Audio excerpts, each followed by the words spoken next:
Name ko today. Oh, ito. Yan.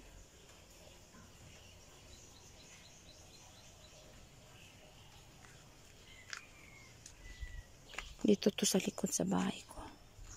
Yung mga talong ko, mainit kasi masyado ngayon, kaya para siyang ayan, saging. Yan, tinanim kong saging. Tapos ito, saging. Yan, nandoon pa sa unahan. Ayan, saging din yun. Tapos dito, saging. Ito, tambis. Tambis, malaki na. Binigyan ako ng kapitbahay. Tapos, ito na siya kalaki. Gitransfer ko agad sa lupa. Ayan. Tsaka yan, saging. Ito din, saging. Ito. Dito, may saging pa din. Itong araw na to, mga 14 na puno natanim ko. Bukas na naman yung iba. Tapos ito, rambutan. Kailangan ko pa siyang abonohan ng kambing. Rambutan. Ayan. Ang kapayas ko tsaka lemongrass nagtabi na. Ang malunggay ko. Maraming bisis na ako nakagulay nitong malunggay ko, guys. Mga miga. Tapos ito, limonsito ko. May bunga na siya. Maliliit pa. Oo, na yan. Yan, maliliit pa. Tapos itong mulberry na naman. 3 puno. Turo na siya maliliit. Huh? Ayan. Ayan. Mga hanging plants ko.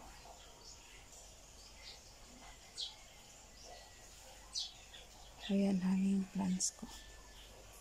Tapos ito yung gumamila ko. Nung dati pa, buti na buhay pa siya.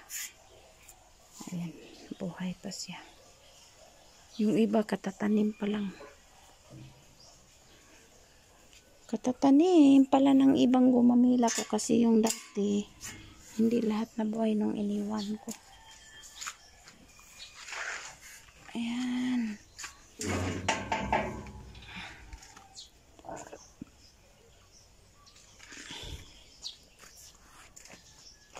Ito.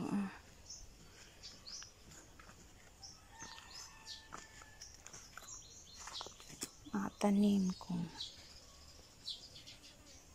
Tapos ito namulaklak na. Namulaklak na siya agad. Bagong tanim. 3 weeks pa lang siya. Namulaklak na agad. Yan ang mga tanim ko.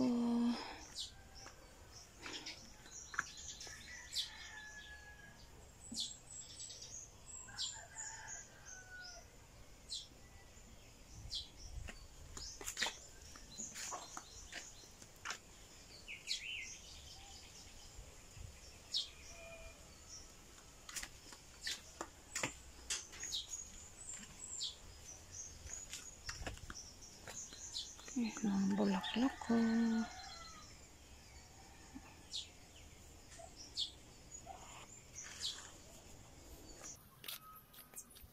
Buti na lang nabuhay itong pang-ikog ng pusa dito pa ang bulaklak.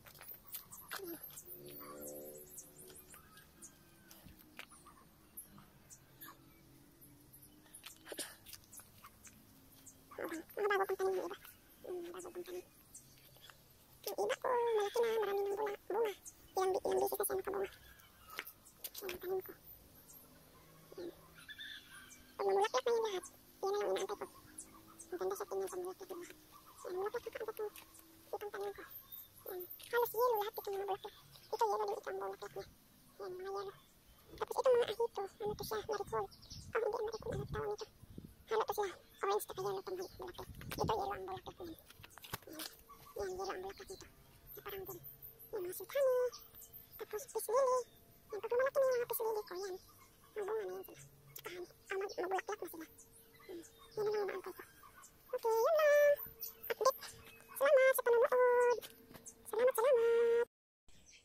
Ayan, mga dancing lady ni ano ko. Nilipat ko sa flower pot kasi ihanging ko siya. Kawawa naman siya doon sa puno ng ano.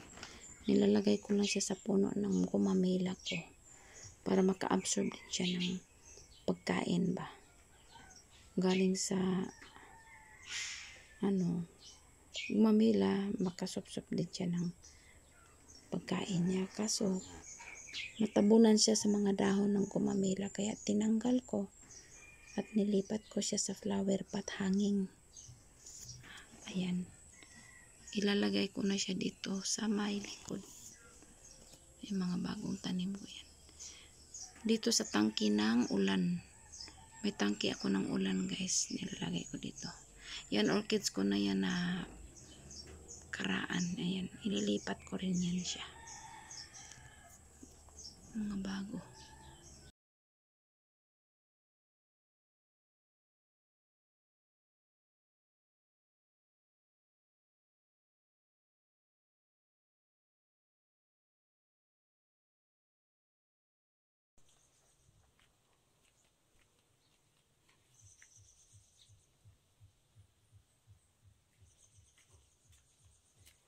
Kasi may ano ko dito.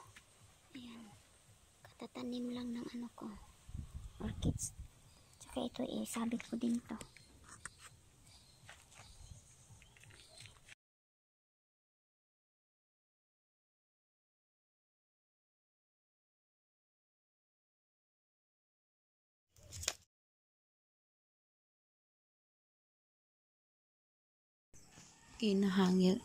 Gihangin ko na sila mga migo dito sa tagiliran sa ibabaw ng tangki ng ulan.